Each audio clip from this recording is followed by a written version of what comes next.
gosh, I got so much. I got to get my thoughts organized here. Eric Bolling, hat tip to my friend on the 5. Solid conservative. And while I was finalizing my preparation, you know, it never ends, for the program, at the very end, I heard my buddy Bob Beckel say, and the others really didn't know how to answer him. What are you going to do? Deny the vote to people in Egypt and Libya? I mean, we want a democracy. They're going to vote. You're going to deny them the vote? Is a dictator better? And nobody knew how to answer him. So I'm going to answer him. What is the objective of American foreign policy? What is the objective of American foreign policy? What should be the objective of American foreign policy? The objective of American foreign policy is supposed to be the same as the objective of any American policy: to preserve and improve American society.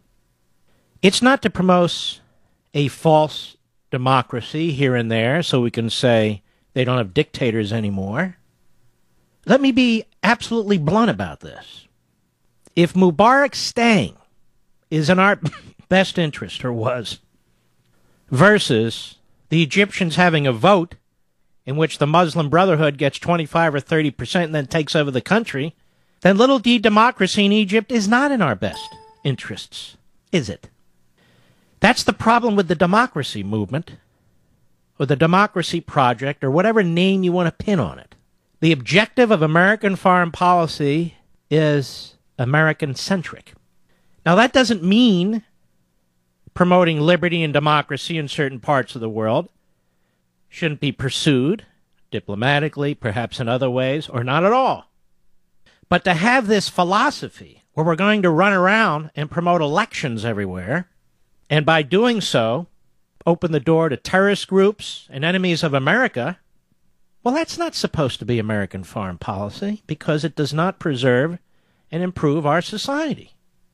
Is there any question whatsoever that Mubarak was an ally of the United States? In fact, an unstated ally of Israel? An ally of the European powers? Is there any question that he helped bring stability, such as it is, to the Middle East? Is there any question today that this democracy project, which is really an absurd phrase, has done anything but bring forth enormous uncertainty at best and terrorism at worst?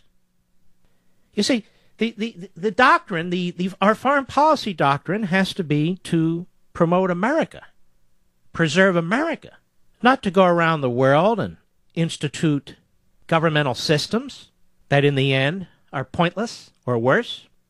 Furthermore, as I've discussed on this program before, introducing democracy into a country or a region before that country or region has respect for fellow human beings, has respect for people who have different faiths or live in a different way of life, is suicidal. Democracy, or republicanism, if you will, requires virtue. If these public officials who are elected, and through them their appointees, don't have virtue, but remain barbarians, remain throwbacks to the 9th century, democracy can't succeed. Democracy is but a stepping stone to totalitarianism. So the answer is, what? You don't want the people in Egypt to vote, or the people in Libya to vote? Was that the objective of our foreign policy? Being able to vote for terrorists? No, the objective of our foreign policy, the objective of our representatives who are supposed to represent us, the people we elect and the people they appoint, the objective of the American government is America. Now, I'm not promoting isolationism per se. I'm arguing for prudence. Prudence. That's why it is so diabolical and deplorable when we have a president of the United States who has spent 3.5 years apologizing for the very people he's supposed to represent and protect. We the people, Americans. That's right. That's right. American foreign policy has to be based on what's best for us. What do you think Russian foreign policy is based on? What's best for America? What do you think China's foreign policy is based on? What's best for China? What do you think Egypt's foreign policy is based on? Best for America? No. No. We had an ambassador murdered and perhaps raped. And Obama's running around on this campaign trail. You ought to hear it. I mean, it's grotesque. He knows more details than we do, presumably. And what's amazing to me is our media didn't report this. The French press agency was the first to report it. And a small Libyan press outfit reported it. Our reporters are nowhere near the facts. I asked a number of questions last evening right here behind this microphone. I asked a number of questions that I said should be asked by journalists about what happened in Libya and Egypt. I said if I'd been a journalist, I would want these questions answered by the president. And 24 hours later, we still don't have questions asked. We still don't have questions answered. Not asked, not answered. I asked then and repeat now, why were there no Marines protecting that consulate in Libya and the ambassador? I asked it yesterday. What was the intelligence about possible threats to our embassy in Cairo and the consulate in Libya? I asked it yesterday. And if there were threats, why didn't we follow up on them? Why didn't we beef up security at all of our potentially vulnerable embassies and consulates, given it was the anniversary of 9/11? I asked that yesterday. Why didn't the president convene his top national security, intelligence, and military advisors immediately? Why not in the last 48 hours to go over any new information and develop a strategy going forward? Because the Middle East, the protests, the damage, the threats against our embassies, they're expanding into Yemen and Tunisia and other places. I asked these questions yesterday. I asked why reporters are not pressing these questions, and they remain unasked and unanswered, and there's more questions. These questions are not just for the president. They're for the phony journalists in this country. And yes, we hear from the foreign press, not our government, that an American ambassador may have been raped before he was murdered. And life goes on with our government like it never happened. The outrage is missing. Did you hear Hillary Clinton today? Has she turned into a zombie? She looks like she's on Ambien or something the way she's talking. And what about our president? These people are more outraged about a Tea Party rally where law-abiding American citizens politely and respectfully ask their government to represent them. I see no anger. I see no urgency. I see passivity. I see timidity. I see surrender. And the media in this country, you know what? You in the country, you media, you don't deserve a First Amendment. Because you're cowards. You're gutless. You don't know what it's like to be a real journalist. Like the journalists in Russia, who actually have to put their lives on the line because they just sort of disappear. Like the journalists in Mexico. If they dare to report about the drug cartels, they don't show up. Suddenly they're missing. Like journalists all over the world, who face tyranny. You journalists in this country, you sit on your fat asses, you go to your big lunches, you go to social events praising each other. You're not worth it.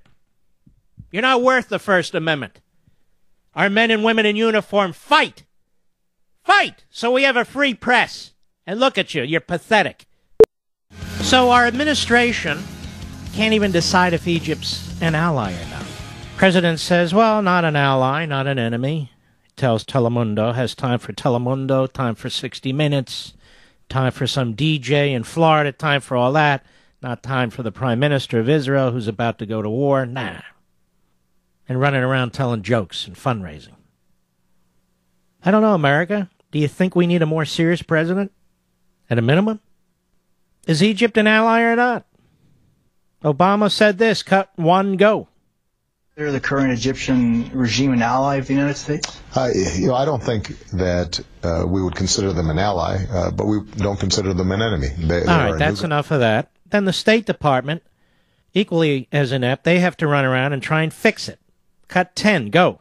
Egypt is an ally. It's a major non-NATO ally. Correct. And you neglected to mention that. And that major non-NATO This is a reporter telling the State Department spokesman. Celebrated ever since the 70s when they were among the first batch of countries, along with Israel, to get that distinction. So is Egypt an ally, or is it not an ally? And if it is not an ally, in the sense of the word, in the sense of being a major non-NATO ally, is Israel not an ally either? Is Japan not an ally? Well, Japan has a treaty so alliance other with the United countries, States. so Pakistan and India that don't have mutual defense treaties with the United States, they're major non-NATO allies, but you guys don't really think they're allies. Is that the message you're trying to send? Because that's the message the president did last night, unless you've decided that Egypt no longer qualifies as a major non-NATO ally. Well, that was certainly, I don't think, the intention. I'm going to refer you to the White House for further parsing on this. So forget about the president's words. You're saying that the administration, the State Department, still regards Egypt as a major non-NATO ally, and it is still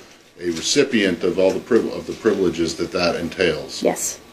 You realize what a bunch of idiots lead us in this administration, starting at the top? Now, by the way, I don't know who that reporter is. That's a reporter. Whoever that guy is. I mean, is Egypt an ally or is it not an ally? Well, an ally. So now we're debating that because Obama's such an incompetent. And he's lecturing Romney the other day for 60 minutes. Steve Croft, or Steve, I'm the stenographer for Obama. You don't just shoot from the hip. No, whatever he said. No. But Obama shoots from the hip all the time. Now, we got to clarify this. Yes, let's clarify. Can you imagine? Do you think George W. Bush would know what to say in that circumstance? You bet. That's not an ally. It's not an enemy. Damn, I don't know. I love the Arab Spring, though. Well, Mubarak was an ally. Is the new democratic Egypt an ally? Well, it's not an ally, not an enemy. State Department. Yeah, ignore him. Yes, they're an ally. Genius at work. And, of course, our reporters attack Romney. Hey, he doesn't have foreign policy experience. And any Republican is stupid. Well, look at that. Another stupid Republican running for office. Then they get together. I have an idea. Let's ask a question. Whoever he calls on, we'll ask him the same thing. Don't let him out. No, we'll corner him. Obama? No, we can't ask him a question. He won't, that guy from the Daily Caller, he tried. We put him in his place. Media. You don't deserve the First Amendment. We do. You don't. You don't deserve constitutional protections. Not this media. A real media do. Because this media, basically it's an appendage of the government. Really, it's an appendage of the Democrat Party. That's it. Case closed. That's it. No. We've all got all kind of views. Oh, yeah, you do. From liberal to radical left wing and everything in between. So there he is, Telemundo, 60 Minutes, some DJ in Miami, very busy man. He's Henny Youngman in Las Vegas. He's telling jokes in Colorado. Wow, I got to give it to him. He got over the death of the ambassador and the possible rape of an American ambassador in a blatant act of terrorism in Libya, and he got over it. And, they're hunkered down there now in the embassy in Cairo. They're hunkered down in the embassy in Yemen and Tunisia. They're having to send in Marines. But Obama, he's not sweating a bullet. He's not sweating a thing. And by sweating a bullet, I mean that's I got to explain. That's a term of art, or a phrase, a turn of a phrase. Sweating from his brow, I should say. He's not sweating at all. No big deal. This man's cold. Tell you what, he's cold. Folks, it's time for a president who we deserve.